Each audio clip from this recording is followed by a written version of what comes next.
Hi guys, welcome to my videos. So guys, today in this video I'm going to show you how you can use Microsoft Teams to record your screens.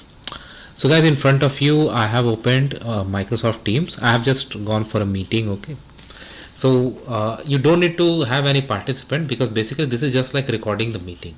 So the meeting is on but recording is not. So what you can do, like you can share the screen. Okay, you can share the screen and you can turn on, and once you do that, or even before that if you want, whenever, like you can go for start recording, or you can do it after sharing the content also, and you can start the screen. Then if you do that, see that now the recording is beginning, and then it will be saved in your OneDrive. So after this has been started, you can share your content, because right now it is recording what is here on this screen. I mean this much portion, but once you share your screen, whole screen, uh, or any windows, it will record that to it. So thanks for watching this, guys.